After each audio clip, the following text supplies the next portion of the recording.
नमस्कार, DG news में आप सभी का स्वागत है। मैं हूं ऋतु वर्मा। शुरुआत करेंगे हेडलाइंस के साथ। ऑपरेशन सिंदूर से दुनिया में बढ़ा भारत का मान। लोकसभा में ऑपरेशन सिंदूर पर विशेष चर्चा की शुरुआत करते हुए रक्षा मंत्री राजनाथ सिंह ने कहा, पाकिस्तान के साथ सीमा का संघर्ष नहीं बल्कि सभ्यता और बर्बरता का संघर्ष। ऑपरेशन महादेव के तहत सुरक्षा बलों को मिली बड़ी कामयाबी। श्रीनगर के लिडवास में 3 आतंकवादी ढेर, इलाके की कड़ी घेराबंदी। पी चिदंबरम के विवादित बयान पर भड़की भाजपा। केंद्रीय मंत्री किरण रिजिजू ने कहा, पाकिस्तान की भाषा न बोले कांग्रेस। पाकिस्तान को क्लीन चिट देने पर उठाए सवाल। थाईलैंड और कंबोडिया बिना शर्त संघर्ष विराम पर सहमत। 4 दिन के खूनी संघर्ष के बाद दोनों देशों के बीच लौटी शांति।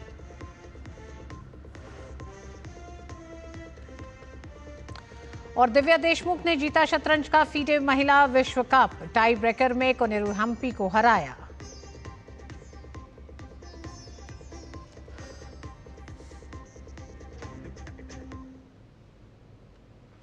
दो बार लोकसभा की कार्रवाई के स्थगित होने के बाद लोकसभा में ऑपरेशन सिंदूर पर चर्चा शुरू हो गई है। रक्षा मंत्री राजनाथ सिंह ने चर्चा की शुरुआत करते हुए ऑपरेशन सिंदूर पर जानकारी दी। उन्होंने अपने संबोधन की शुरुआत करते हुए इस ऑपरेशन में शामिल सेना के बहादुर जवानों को नमन किया। रक्षा मंत्री ने ऑपरेशन सिंदूर की जानकारी देते हुए बताया कि हमारी सेनाओं द्वारा की गई वेल कोऑर्डिनेटेड स्ट्राइक्स ने 9 आतंकवादी इंफ्रास्ट्रक्चर को टारगेट करते हुए प्रिसिशन के साथ हिट किया। इस सैन्य कार्रवाई में एक अनुमान के अनुसार करीब 100 से अधिक आतंकवादी, उनके प्रशिक्षक, हैंडलर और सहयोगी मारे गए हैं। सेनाओं द्वारा की गई वेल कोऑर्डिनेटेड स्ट्राइक्स ने 9 टेररिस्ट इंफ्रास्ट्रक्चर टारगेट्स को प्रिसीजन के साथ, सटीकता के साथ हिट किया। और इस सैन्य कार्रवाई में एक अनुमान के अनुसार 100 से अधिक आतंकवादी, मैं बहुत संभल कर बोल रहा हूं अध्यक्ष महोदय, हमारी फिगर गलत ना होने पाए, फिगर इससे बहुत अधिक है। 100 से अधिक आतंकवादी, उनके ट्रेनर, उनके प्रशिक्षक, उनके हैंडलर, लश्कर ए तोयबा और हिजबुल मुजाहिदीन जैसे आतंकवादी संगठनों से संबंधित थे। ये वही आतंकी संगठन हैं जिन्होंने पाकिस्तान की सेना और ISI का, जिन्हें खुला समर्थन प्राप्त है। अध्यक्ष, रक्षा मंत्री ने जानकारी दी कि 10 मई 2025 को रात लगभग 1:30 पर पाकिस्तान ने बड़े पैमाने पर भारत के ऊपर मिसाइल ड्रोन का इस्तेमाल किया। पाकिस्तान के इस हमले के जवाब में हमारी कार्रवाई साहसिक, ठोस और प्रभावी रही। उन्होंने ये भी बताया कि ऑपरेशन सिंदूर में ट्राई सर्विसेज कोऑर्डिनेशन का शानदार उदाहरण बना। ऑपरेशन सिंदूर ट्राई सर्विसेज कोऑर्डिनेशन का एक बेमिसाल उदाहरण था। जब भारतीय वायुसेना ने आसमान से हमले किए, हमारी थल सेना ने जमीन पर मोर्चा संभाल लिया। हमारे जवान नियंत्रण रेखा पर पूरी ताकत से डटे रहे और पाकिस्तान की हर हरकत का करारा जवाब दिया। रक्षा मंत्री ने जानकारी दी कि 10 मई को पाकिस्तान के DGMO ने भारत के DGMO से संपर्क किया और सैन्य कार्रवाइयों को रोकने की अपील की। उन्होंने ये भी बताया कि 12 मई को दोनों देशों के DGMO के बीच औपचारिक संवाद हुआ और दोनों पक्षों ने सैन्य कार्रवाइयों को विराम लगाने का निर्णय लिया। 10 मई को पाकिस्तान के DGMO ने भारत के DGMO से संपर्क किया और सैन्य कार्रवाइयों को रोकने की अपील की। मैं सदन में यह बात फिर से दोहराना चाहूंगा कि पाकिस्तान के DGMO ने भारत के DGMO से संपर्क किया और सैन्य कार्रवाइयों को रोकने की अपील की। 12 मई को दोनों देशों के DGMO के बीच औपचारिक संवाद हुआ और दोनों पक्षों ने सैन्य कार्रवाइयों पर विराम लगाने का निर्णय लिया। रक्षा मंत्री राजनाथ सिंह ने बताया कि ऑपरेशन सिंदूर का ओवरऑल पॉलिटिको मिलिट्री ऑब्जेक्टिव यह था कि आतंकवाद के रूप में प्रॉक्सी वॉर लड़ रहे पाकिस्तान को सजा दी जाए। इसी वजह से आर्म्ड फोर्सेस को पूरी स्वतंत्रता दी गई थी कि वो अपने टारगेट्स खुद चुने और करारा जवाब दें। ऑपरेशन सिंदूर का ओवरऑल पॉलिटिको मिलिट्री ऑब्जेक्टिव यह था कि आतंकवाद के रूप में प्रॉक्सी वार लड़ रहे पाकिस्तान को सजा दी जाए और इसी वजह से आर्म फोर्सेस को पूरी आजादी दी गई थी कि वो अपने टारगेट खुद चुने और करारा जवाब दें। और इस ऑपरेशन का उद्देश्य कोई भी युद्ध छेड़ना नहीं था, बल्कि फोर्स के डिमॉन्स्ट्रेटिव यूज से एडवर्सरी को झुकने के लिए मजबूर करना था। रक्षा मंत्री राजनाथ सिंह ने कहा कि पाकिस्तान द्वारा प्रायोजित आतंकवाद एक सोची समझी साजिश का हिस्सा है। ये एक ऐसी प्रक्रिया है जो आतंक को एक पॉलिटिकल टूल की तरह इस्तेमाल करती है। ये सिर्फ आतंकवाद नहीं है, ये एक टूल किट है, एक ऐसा टूल किट जिसे पाकिस्तान की सेना और उसकी एजेंसियां एक नीति के तहत अपनाए हुए हैं। उन्होंने ये भी कहा कि ये एक ऐसी कट्टरपंथी सोच की उपज है जिसमें सहिष्णुता के लिए कोई जगह नहीं है। पाकिस्तान द्वारा प्रायोजित आतंकवाद कोई पागलपन नहीं है। पाकिस्तान द्वारा प्रायोजित आतंकवाद कोई पागलपन नहीं है, यह एक सोची समझी साजिश का हिस्सा है। यह एक ऐसी प्रक्रिया है जो आतंक को एक पॉलिटिकल टूल की तरह इस्तेमाल करती है। यह सिर्फ आतंकवाद नहीं, यह एक टूल किट है, एक ऐसा टूल किट जिसे पाकिस्तान की सेना और उसकी एजेंसियां एक नीति के तहत अपनाए हुए हैं। This toolkit is in opposition to civilized code of conduct that the rest of the world prefers to abide by. यानी यह टूलकिट उस सिविलाइज्ड कोड ऑफ कंडक्ट के खिलाफ है जिसे दुनिया का हर जिम्मेदार देश मानता है। अध्यक्ष महोदय, यह एक ऐसी एक कट्टरपंथी सोच की उपज है जिसमें सहिष्णुता के लिए कोई जगह नहीं। रक्षा मंत्री ने बताया कि अभी कुछ सप्ताह पहले मुझे एससीओ की डिफेंस मिनिस्टर्स मीटिंग में चीन जाना पड़ा था। वहां जो डिक्लेरेशन तैयार किया जा रहा था उसमें आतंकवाद पर भारत का स्टैंड डाइल्यूट हो रहा था, इसीलिए उन्होंने एक भी शब्द उन्होंने इस देश के सेना की वीरता पर, पराक्रम पर, उनके अदम्य साहस पर एक बार भी उन्होंने नहीं। आप बात करते हैं देशभक्ति की, आप देशभक्ति की बात करते हैं। इस देश की सेना पर जो पूरे देश के लोगों को गर्व है, उसकी आप एक बार प्रशंसा नहीं कर रहे हैं। आप बता रहे हैं कि कितना जहाज गिरा, कितना मिसाइल आपका गिरा, इस पर चर्चा कर रहे हैं। इस देश के सैनिकों का कोई महत्व नहीं है आपकी नजर में। और आप बात कर रहे थे इस देश में आतंकवादी घटना की। आतंकवादी घटना आज का है। आपके यूपीए के शासनकाल में 2004 से 14 तक इस देश में आतंकवाद पनपा है, उसको जगह मिली है और उसको पनाह मिला है। कितनी घटनाएं हुई, कितनी घटनाएं हुई देश में आतंकवाद की। पूरा सुनाओ, कहां हुआ, कितने नागरिक मारे गए, कितनी महिलाएं विधवा हुई, कितने बच्चे मारे गए। कभी आपने सोचा, कभी आपने देखा? मैं भी उस समय सदन का सदस्य था जब यूपीए की सरकार बैठती थी सत्ता पक्ष में। मैं उस समय सदन का सदस्य था और मैंने देखा है, चर्चा हुई है। आप क्या करते थे? आप क्या करते थे 2004 से 14 तक में यूपीए के शासन काल में जो आतंकवादी घटनाएं हुई, उस समय 615 लोग मारे गए, 615 लोग इस देश के मारे गए। और आप बात करते हैं आतंकवाद की। आतंकवाद तो आपके शासनकाल में पनपा है। 2006 लोग घायल हुए, 615 मारे गए और 2006 लोग घायल हुए। आप बात कर रहे हैं आतंकवाद की। 11/7/2006 को मुंबई ट्रेन हादसा हुआ। मुंबई के ट्रेन हादसा में कितने लोग मारे गए? 209 लोग मारे गए, 800 लोग घायल हुए। क्या किया आपने, क्या कार्रवाई की यूपीए के शासनकाल में? कुछ नहीं हुआ। 26/11/2008 को पूरा मुंबई महानगर में आतंकवादियों का कब्जा था। आतंकवादियों का कब्जा था। कैसे आए थे आतंकवादी? आज तो आप सवाल पूछ रहे थे कि पहलगांव में आतंकवादी कैसे आए, मुंबई पूरे शहर में, महानगर में आतंकवादी कैसे घुसे थे, आपको बताना चाहिए। उस आतंकवादी घटना में महाराष्ट्र पुलिस के 2 अधिकारी मारे गए थे, 2 अधिकारी मारे गए। और उस पूरे महानगर के 26/11/2008 की घटना में 175 लोग मारे गए थे, 300 लोग घायल हुए थे। क्या किया आपने? क्या किया आपने? उसमें 29 विदेशी नागरिक भी थे, विदेशी नागरिक थे जो मारे गए थे। उसमें जो बॉम्बे पुलिस के 2 अधिकारी, संयुक्त पुलिस आयुक्त और ज्वाइंट पुलिस कमिश्नर मारे गए थे। क्या किया था? आप घड़ियाली आंसू बहा रहे थे। सदन में चर्चा किया आपने, और सदन में चर्चा करके घड़ियाली आंसू बहा के और उस समय के गृह मंत्री को विदा करके नए गृह मंत्री को बैठा दिया, मुख्यमंत्री को विदा कर दिए, और आतंकवाद को पूरे देश में पनपने के लिए आपने जगह देने का काम किया। यही तो काम कर रहे थे आप। आतंकवादी की बात कर रहे हैं।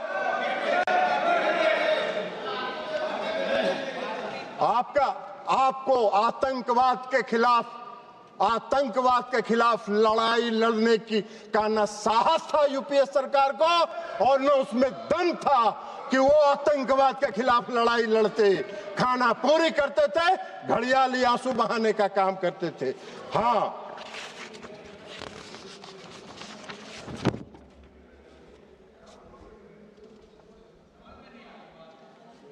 और उसको भी बता दें कि उस मुंबई की घटना का जो मुख्य कर्णधार था, जो अमेरिका में छिपा हुआ था, आपको उसको लाने का साहस नहीं हुआ।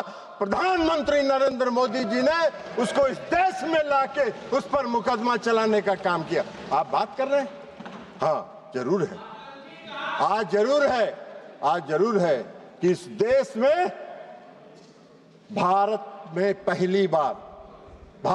पहली बार आतंकवाद के खिलाफ लड़ने का जो संकल्प लिया और जो संकल्प दिखाया, वो 2016 में शुरू हुआ, जब इस देश के प्रधानमंत्री ने कहा कि हम अपने देश की धरती पर आतंकवाद को पनपने नहीं देंगे, निर्णायक लड़ाएंगे और आतंकवादियों को घुस के उसके घर में मारने का काम करेंगे। यह संकल्प प्रधानमंत्री नरेंद्र मोदी जी ने दिखाया। 2016 में उरी की घटना हुई, 25 लोग मारे गए, 25 सैनिक मारे गए, उरी की घटना।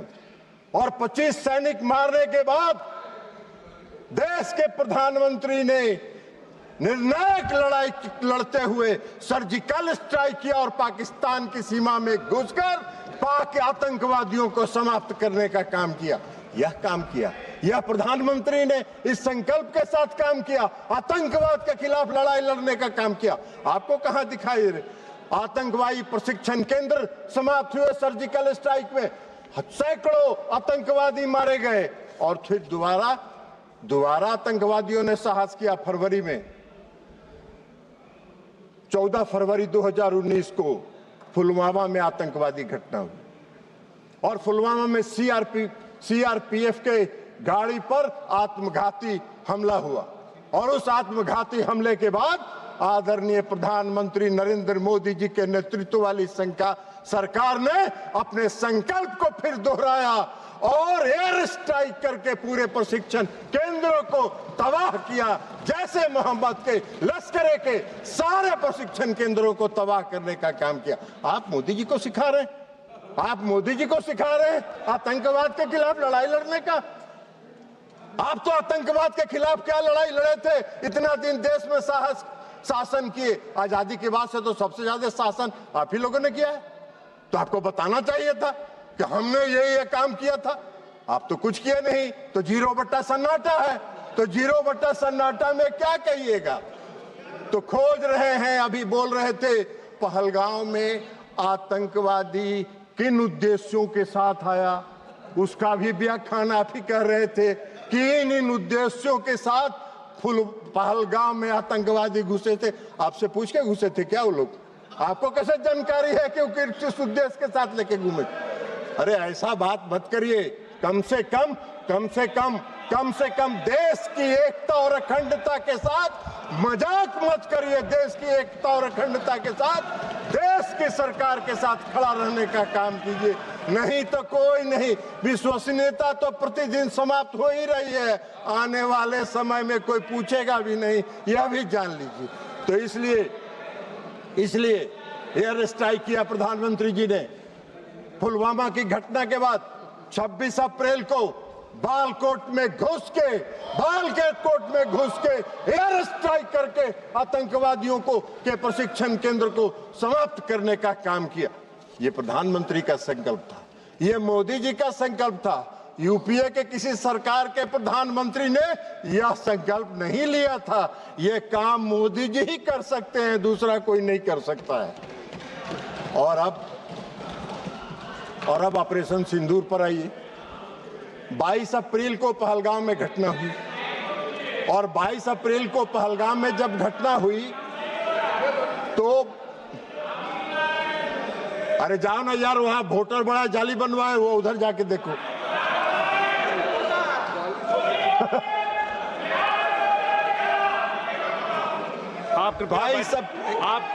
आप कृपया बैठे बैठे मत बात करिए, उनको बोलने दीजिए। आप बैठिए। नहीं आप बैठिए, आप बैठिएगा प्लीज, आप बैठिएगा।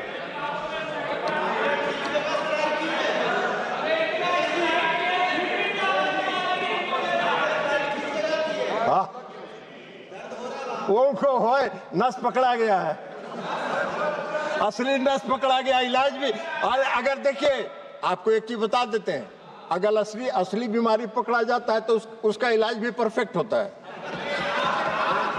डायग्नोसिस अगर सही हुआ तो ट्रीटमेंट, डायग्नोसिस सही हुआ तो ट्रीटमेंट भी पक्का होगा। आपकी बीमारी समाप्त हो जाएगी, चिंता मत करिए। आप बैठिएगा। आप नहीं, जब भी बोलेंगे, आप जब मौका देंगे तभी बोलेंगे। और सभापति महोदय, प्लीज एड्रेस द चेयर। सभापति महोदय, 22 अप्रैल को पहलगाम में घटना हुई। हमारे पूरे देश के पर्यटक वहां गए थे, घूमने गए थे, परिवार के साथ गए थे, छुट्टियां मना रहे थे और आतंकवादियों ने हमला किया। 26 लोग मारे गए। 26 लोग मारे गए। हमारे देश के प्रधानमंत्री जी की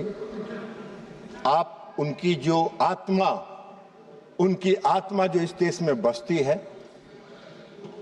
इसको महसूस करना चाहिए। वो यात्रा स्थगित करके, विदेश की यात्रा स्थगित करके देश में तत्काल वापस आने का काम उन्होंने किया। और इसलिए कि उनको दर्द था इस बात का।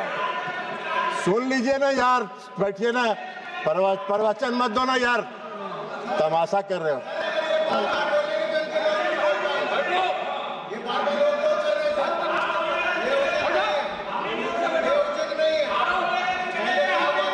नहीं आप बैठे बैठे मत बोलिएगा, आप टिप्पणी मत दीजिएगा, आप बैठिएगा। उनको बोलने दीजिए। नहीं प्लीज, नहीं आप जो भी बोले रिकॉर्ड में नहीं आएगा, आप बैठ जाइए। तो सभापति महोदय, कश्मीर तो वो गए जिनको तफरीह करना था। इस देश के प्रधानमंत्री को एक्ट करना था ना, तो इस देश के प्रधानमंत्री को एक्ट करना था, तो कश्मीर जिनको तफरीह करना जाना था वो गए। इन्होंने एक्शन लिया और एक्ट किया, और एक्ट कर जो किया वही तो बात आपको बता रहे हैं। तो इसमें घुसेगा तब ना, ये तो ऊपर से निकल जाता है काम का बात। तो इसलिए 22 अप्रैल को प्रधानमंत्री घटना हुई आए। 24 अप्रैल को प्रधानमंत्री जी, अभी रंजन गोगोई जी कह रहे थे कि चुनाव पर, ये गौरव गोगोई जी कह रहे थे, सॉरी गौरव गोगोई जी कह रहे थे कि चुनाव प्रचार में गए थे। चुनाव प्रचार में नहीं गए थे, अपने को करेक्ट किया कीजिए, बोलिए भी तो करेक्ट करिए। पंचायती राज दिवस था और पंचायती राज दिवस में हर साल प्रधानमंत्री जी पंचायती राज दिवस में किसी न किसी राज्य में जाकर पंचायत प्रतिनिधियों को संबोधित करते हैं। और 24 अप्रैल को भी प्रधानमंत्री जी बिहार के मधुबनी में पंचायती राज दिवस के दिन गए। लेकिन वहां जाके उन्होंने जो कहा, पहली बार पहलगाम की घटना पर एक शब्द उन्होंने कहा कि घटना से मर्माहत हूं और इसका जवाब कल्पना से परे पाकिस्तान को मिलेगा, कल्पना से परे पाकिस्तान को मिलेगा। यह एक लाइन में उनकी संकल्प शक्ति का दृष्टिगोचर हो रहा था कि उनके दिमाग में क्या है। और मधुबनी में जो आतंकवाद के खिलाफ लड़ने का उनका संकल्प था, उसमें उन्होंने पहली बार मैंने देखा आज तक 14 से लेके आज तक में कि प्रधानमंत्री नरेंद्र मोदी जी ने अंग्रेजी में भाषण दिया कुछ देर, और इसलिए दिया कि उन्होंने पूरे दुनिया को विश्व को संदेश दिया कि हम आतंकवाद के आगे झुकने वाले नहीं हैं, आतंकवाद के खिलाफ हम निर्णायक लड़ाई लड़ेंगे। और विश्व को अपनी दृढ़ इच्छा शक्ति का संदेश उन्होंने इसके माध्यम से दिया और आतंकवाद के खिलाफ लड़ाई का उन्होंने संकल्प लिया। प्रधानमंत्री जी ने अभी, रक्षा मंत्री जी ने विस्तार से बताया। वो सब बात तो आपके दिमाग में घुसा नहीं होगा, तो ऊपर से निकल गया होगा। तो इसलिए अभी रक्षा मंत्री जी ने बताया कि वहां से आने के बाद लगातार वो अपने तीनों सेना और चीफ ऑफ डिफेंस स्टाफ के साथ बैठक करते रहे और सबों के साथ उन्होंने पूरी बात चर्चा सुनी। और एक बात उन्होंने स्पष्ट तौर पर पूरे देश को बताया कि मैंने अपनी सेना को पूरी छूट दी है, उसको डेट तय करने का, समय तय करने का और क्या एक्ट करना है यह तय करने का हमने सेना को पूरा छूट दिया। और 7 मई को 6 और 7 मई की मध्यरात्रि में हमारे सैनिकों ने 9 आतंकवादी ठिकानों को ध्वस्त कर देने का काम किया और सैकड़ों आतंकवादी उसमें मारे गए, शहीद हुए। आप सबने देखा होगा टीवी पर, बहुत से लोग जो आका थे आतंकवादियों को रो रहे थे। मसूद अजहर साहब, हाफिज शहीद, ये रो रहे थे कि मेरा सारा परिवार मर गया, काश मैं भी मर जाता।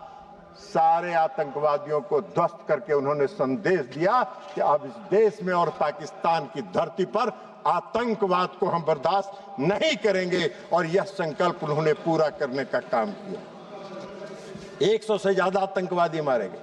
पूरे पाकिस्तान के जो जितने थे, सेना प्रमुख से लेकर सब आतंकवादियों के जनाजा में गए। आपने पाकिस्तान का तो एक बार भी आलोचना नहीं किया। पाकिस्तान को कंडेम तो आपने, गोगोई जी, एक बार भी आपने नहीं किया कि पाकिस्तान के जो सेना प्रमुख थे वो गए। तो इसलिए आप तो नहीं किए, आप नहीं करिएगा। वो मालूम है आप वोट के लिए राजनीति करते हैं और मोदी जी देश के लिए राजनीति करते हैं, अंतर यहाँ है। लेकिन जो 6 और 7 मई को जो घटना हुई ऑपरेशन सिंदूर का, पाकिस्तान हक्का बक्का रहा। पाकिस्तान को यह उम्मीद नहीं थी और सबसे बड़ी उपलब्धि थी कि जो 9 प्रशिक्षण शिविर ध्वस्त किए गए, एक भी नागरिक को खरोच तक नहीं आया। पाकिस्तान के किसी नागरिक को खरोच तक नहीं आया। हम लोगों ने देखा जो सैटेलाइट इमेज पर कि जो ध्वस्त प्रशिक्षण शिविर है उसके बाहर पाकिस्तान के लोग वीडियो बना रहे हैं, उसका पूरा वीडियो बना रहे थे और मजे ले रहे थे। ये मोदी जी का कमाल था। एक भी सेना के किसी भी पाकिस्तानी सेना के किसी भी जगह पर उन्होंने हमला नहीं किया, हमारे सैनिकों ने हमला नहीं किया। हमारा संकल्प था, मोदी जी का संकल्प था आतंकवाद के खिलाफ लड़ने का और आतंकवादी प्रशिक्षण शिविर को उन्होंने टारगेट बनाने का काम। उसके बाद जवाब में क्या हुआ? उसके जवाब में रिटेलिएशन में पाकिस्तान ने हमारे सैन्य ठिकानों पर, हमारे एयरबेस पर, हमारे नागरिक जगहों पर, नागरिक स्थलों पर, हमारे जम्मू एंड कश्मीर के यूनिवर्सिटीज पर हमला करने का प्रयास किया, गुरुद्वारे पर हमला करने का प्रयास किया, धार्मिक स्थलों पर हमला करने का प्रयास किया। हमारे देश में निर्मित रक्षा प्रणाली ने उनके जितने मिसाइल थे, हम सब लोगों ने, पूरे देश ने टीवी पर देखा। आप कितनों भाषण दे दीजिए, आपका कोई असर नहीं होने वाला है। पूरे देश ने देखा। सभापति महोदय, हम लोग दिवाली में बोतल में रॉकेट बम डालते हैं और रॉकेट बम में नीचे से आग लगाते थे और ऊपर जाके वो फटता था तो वो फुलझड़ी की तरह सब गिरता था।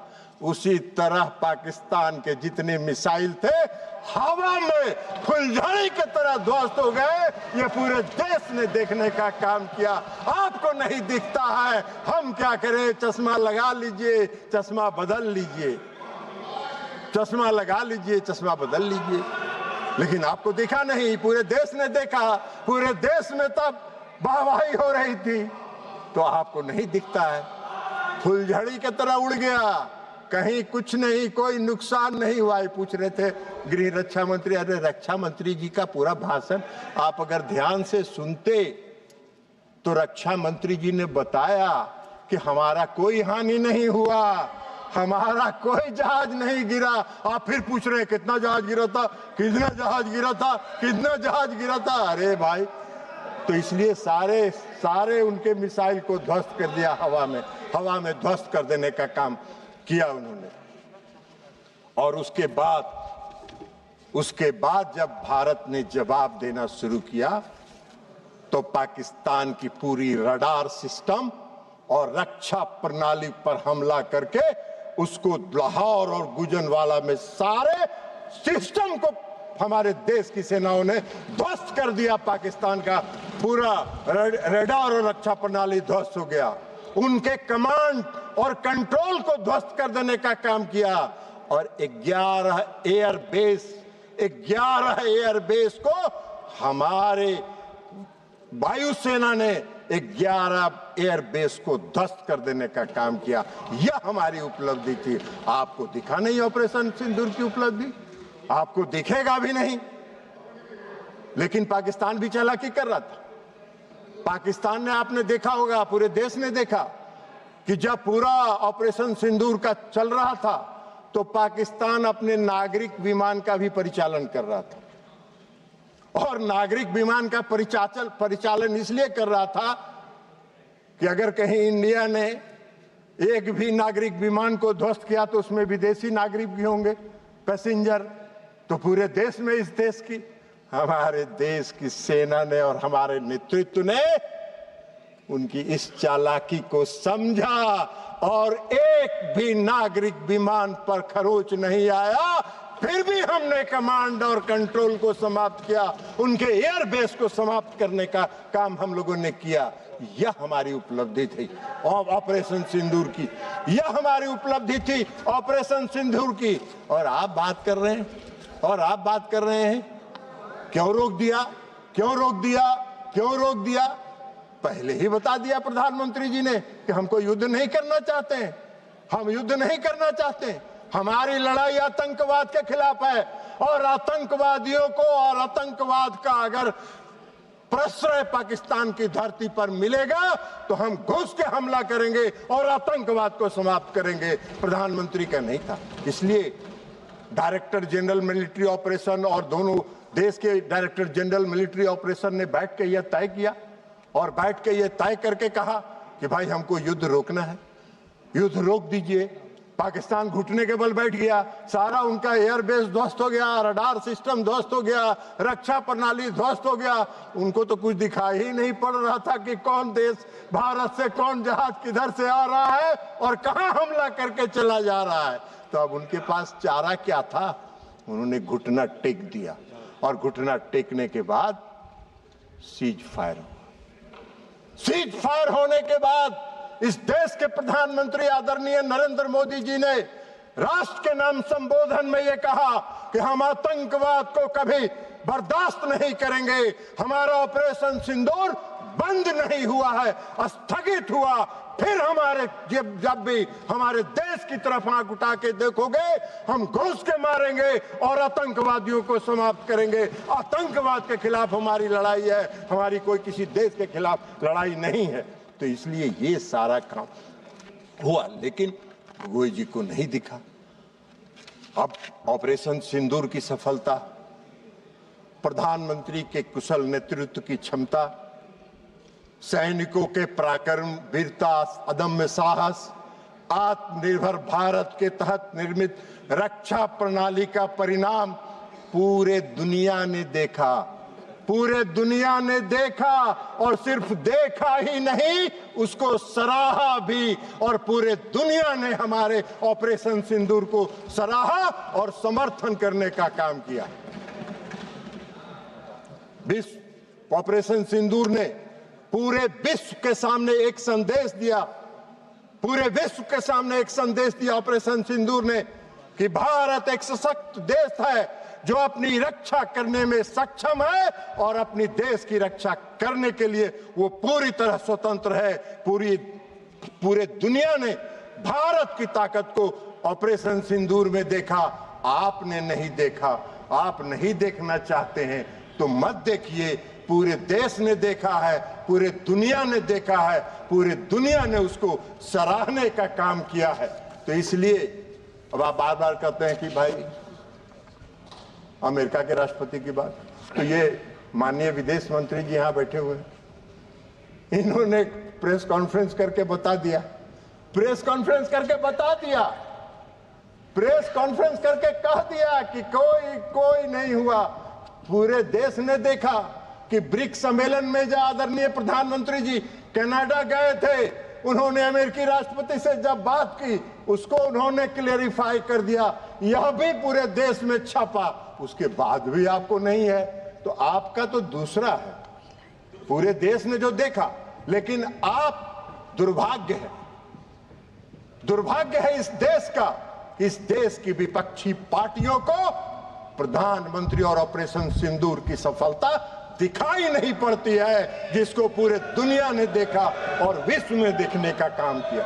आप बार बार कहते हैं प्रधानमंत्री जी बोलते नहीं है, प्रधानमंत्री जी बोलते नहीं है, प्रधानमंत्री जी को बोलना चाहिए। अरे प्रधानमंत्री जी बोलते नहीं हैं, प्रधानमंत्री जी बोलते नहीं हैं, प्रधानमंत्री जी एक्ट करते हैं और एक्ट करके अपनी ताकत दिखाते हैं। और ये एक्ट करके उन्होंने, चाहे वो सर्जिकल स्ट्राइक हो, एयर स्ट्राइक हो और ऑपरेशन सिंदूर हो, एक्ट करके उन्होंने पूरी दुनिया को दिखाया कि हम एक्ट करते हैं, बोलते नहीं हैं। ये आप देख रहे थे लोकसभा में ऑपरेशन सिंदूर पर हो रही चर्चा में शामिल होते हुए जेडीयू नेता और केंद्रीय मंत्री राजीव रंजन सिंह उर्फ ललन सिंह ने कहा कि कांग्रेस आतंकवाद से लड़ने में असफल रही है। कांग्रेस बताए कि मुंबई में आतंकवादी कैसे घुसे। उन्होंने कहा कि मोदी सरकार पर सवाल मत खड़ा करिए, कांग्रेस ने सेना के मनोबल को तोड़ा है, कांग्रेस ने देश में आतंक को पनपने दिया है। इन तमाम सवालों को लेकर ललन सिंह ने कहा कि मोदी सरकार ने आतंक के खात्मे का संकल्प लिया और ऑपरेशन सिंदूर से भारत ने आतंकवाद के खिलाफ एक सख्त कार्रवाई की। इस बुलेटिन में बस इतना ही। मुझे दीजिए अनुमति। नमस्कार।